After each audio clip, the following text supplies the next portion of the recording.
నమస్కారం. ఆంధ్రప్రదేశ్లో ఉన్న రాజకీయ వ్యవస్థ మీద ఇప్పుడు రకరకాల ఊహాగానాలు బయటికి వస్తూ ఉన్నాయి. సర్వే రిపోర్ట్లు అయితేనేంటి, అక్కడున్న రాజకీయ వాతావరణం మీద విశ్లేషణలు అయితే ఏంటి, ఇటువంటివన్నీ వస్తూ ఉన్నాయి.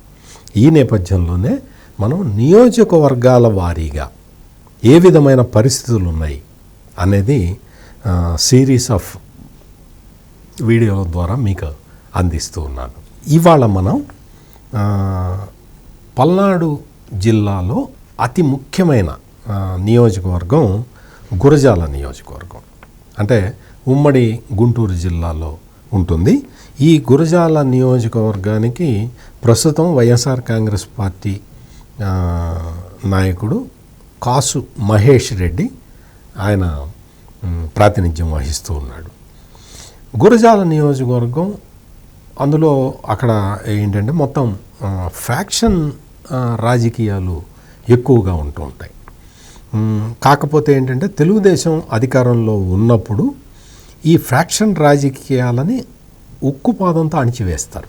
చాలా అదే చరిత్ర ఉన్నది. ఎక్కడా కూడా ఈ ముఠా తగాదాలు, ఈ ఫ్యాక్షన్ హత్యలు ఇటువంటివన్నీ జరగకుండా పోలీసులకి ఫ్రీ హ్యాండ్ ఇచ్చి చేసిన చరిత్ర తెలుగుదేశం పార్టీకి ఉంది.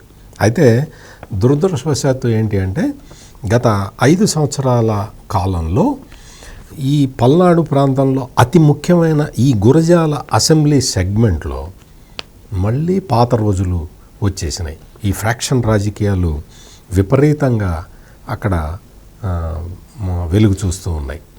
తెలుగుదేశం కార్యకర్తల మీద దాడులు జరగటం, అవి విపరీతమైన ఒత్తిడిలో తెలుగుదేశం పార్టీ నాయకులు కార్యకర్తలు కూడా అక్కడ పనిచేస్తూ ఉన్నారు. అయినా తెలుగుదేశం పార్టీ నాయకులు అక్కడ ప్రాణాలకి తెగించి మరీ పోరాడుతూ ఉన్నారు.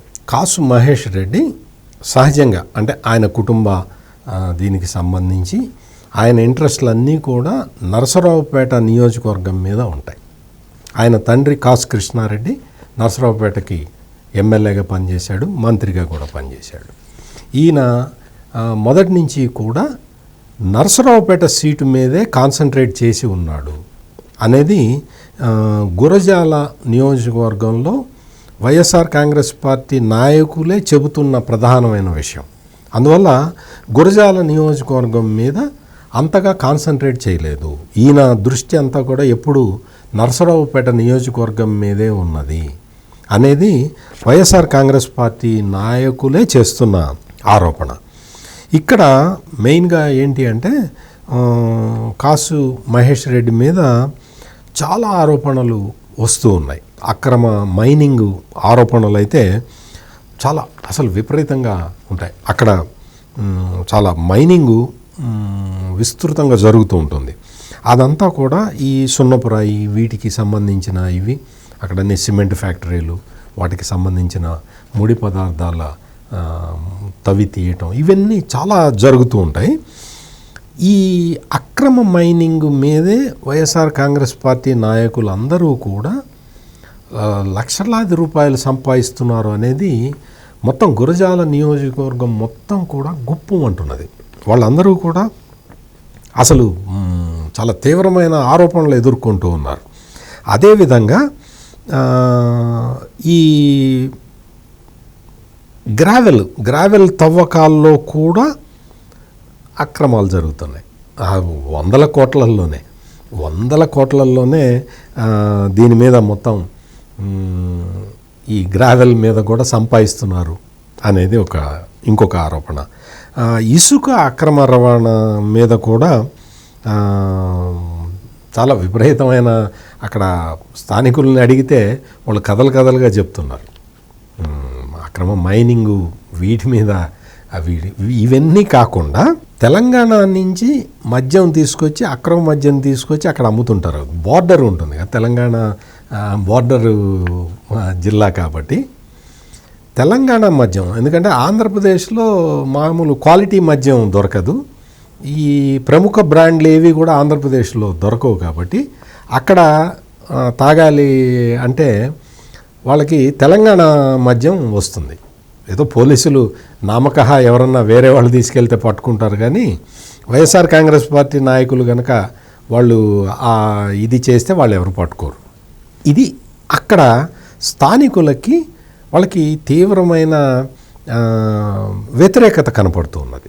వైఎస్ఆర్ కాంగ్రెస్ పార్టీ నాయకులు అక్రమ మద్యం తీసుకొస్తే అలౌ చేస్తున్నారు, మేము తెచ్చుకుంటే పట్టుకుంటున్నారు అనేది అక్కడ ప్రధానంగా అక్కడ జరుగుతున్నది. ఈయనకి ఏంటంటే అక్కడ కాసు మహేష్ రెడ్డికి అంటే వైసీపీ ఎమ్మెల్యేకి నరసరావుపేటలో భారీ ఎత్తున ఒక షాపింగ్ కాంప్లెక్స్ 200 కోట్లతో కడుతున్నాడని, అదేవిధంగా హైదరాబాదు గచ్చిబౌలిలో 500 కోట్లతో ఇంకో షాపింగ్ కాంప్లెక్స్ కడుతున్నాడని, ఈ విధమైన అంటే ఇంత క్యాష్, ఇంత డబ్బులు ఎక్కడి నుంచి వచ్చినాయి అనేది స్థానిక నాయకులు అందరూ ప్రశ్నిస్తూ ఉన్నారు. తెలుగుదేశం పార్టీ ప్రధానంగా ఎత్తి చూపుతున్న విషయాలు కూడా ఇవే. ఈ వ్యవహారాలతోటి ఏంటి అంటే ఒక అక్రమంగా అక్కడ వ్యాపారాలు సాగుతున్నాయి, అందువల్లే ఈయనకి ఇంత ఆస్తులు వస్తూ ఉన్నాయి అనేది వైసీపీకి పూర్తిగా చాలా వ్యతిరేక వాతావరణం అయితే గురజాల నియోజకవర్గంలో కనపడుతూ ఉన్నది. వీటితో పాటు ఓకే అక్రమాలు చేస్తున్నా ప్రజలకు సంబంధించిన సమస్యలు ఏమన్నా తీరుస్తున్నారా అంటే ప్రజలకు సంబంధించిన సమస్యలు ఏవి కూడా తీరలేదు. జోలకల్లు గ్రామం నుండి సాగర్ కుడికాల వెళ్తున్నా కానీ దక్షిణ పొలాలకి నీళ్లు అందటం లేదు. కుడికాలపై సన్నిగండ్ల వద్ద లిఫ్ట్ ఇరిగేషన్ ఏర్పాటు చేయాలి. ఈ డిమాండ్ చాలా కాలంగా ఉన్నా కానీ వాళ్ళు అక్కడ ఎవరు కూడా చొరవ తీసుకోవటం లేదు. జానపాడు శివారుల్లో 180 ఎకరాల్లో చెరువు ఉంది. అందులో 30 ఎకరాల్లో దాన్ని ఒక మంచినీటి చెరువుగా మార్చింది చంద్రబాబు నాయుడు ప్రభుత్వం టైంలో. దాన్ని సాగర్ కాలువ ద్వారా నీటి సరఫరా చేశారు. ఈ జగన్మోహన్ రెడ్డి ప్రభుత్వం వచ్చిన తర్వాత దాన్ని ఎండిపోయేలాగా చేశారు, ఆ సరఫరా నిలిపివేశారు. ఇది జరుగుతున్నది. ఈ జానపాడు చెరువులోనే అక్రమంగా మట్టి తవ్వకాలు జరుగుతున్నాయి, విపరీతంగా జరుగుతున్నాయి. అక్కడ మొత్తం ఆ ఏరియా మొత్తం గురజాల ప్రాంతం మొత్తంలో కూడా వక్ఫ్ ఆస్తులకి రక్షణ లేకుండా పోయింది అనేది వైసీపీ నాయకుల మీద వస్తున్న ప్రధానమైన ఆరోపణ. అంటే వక్ఫ్ ఆస్తుల్ని వైసీపీ నాయకులు పెద్ద ఎత్తున ఆక్యుపై చేసుకుంటున్నారు అని స్థానిక ముస్లిముల నుంచి తీవ్రమైన వ్యతిరేకత కనపడుతూ ఉన్నది. తంగెడ, కొత్తపాలెం, పిల్లుట్ల గ్రామాలకి లిఫ్ట్ ఇరిగేషన్ ఏర్పాటు చేసి తాగునీరు అది అందివ్వాల్సి ఉంటుంది. అది కూడా ఈ ప్రభుత్వం పట్టించుకోలేదు. అదేవిధంగా కృష్ణానది నుంచి లిఫ్ట్ ఇరిగేషన్ ద్వారా గురజాల, దాచేపల్లి, మాచవరం మండలాల్లో గ్రామాలకి తాగునీరు, సాగునీరు ఇవ్వాలి. ఇటువంటి పెద్ద ప్రాజెక్టు మీద కూడా వైసీపీ ప్రభుత్వం ఎటువంటి చర్యలు తీసుకోలేదు. ఇది ఒక చాలా పెద్ద ఆరోపణ. అంటే వాళ్ళు అంటే డెవలప్మెంటల్ యాక్టివిటీస్ చేయట్లేదు అనేది. అదేవిధంగా ముందరే మనం అనుకున్నట్టు పిడుగురాళ్లలో ఈ చిప్స్ మిల్స్, పల్వరైజింగ్ మిల్లులు ఇవన్నీ కూడా చాలా ఉంటాయి. అవి వాటన్నిటి నుంచి కూడా నెలవారీ మామూళ్ళని వైఎస్ఆర్ కాంగ్రెస్ పార్టీ నాయకులు తీసుకుంటున్నారు అనేది ప్రధానమైన ఆరోపణ.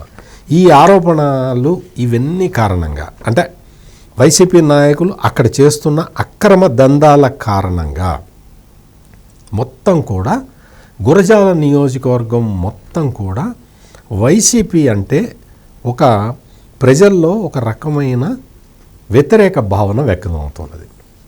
వ్యతిరేక భావన వ్యక్తమవటం ఇప్పటికే చాలా గత 2-2.5 సంవత్సరాలుగా ఈ వ్యతిరేక భావనలు వస్తూ ఉన్నాయి. ఇప్పుడు మొత్తం కన్సాలిడేట్ అయిపోయి ఉన్నాయి. మొత్తం అందరూ కూడా వైఎస్ఆర్ కాంగ్రెస్ పార్టీ నాయకులు అంటే వాళ్ళేదో అక్రమాలు చేయటానికే అధికారంలోకి వచ్చారు అన్న భావనలో ప్రజలందరూ కూడా అక్కడ ఉన్నారు.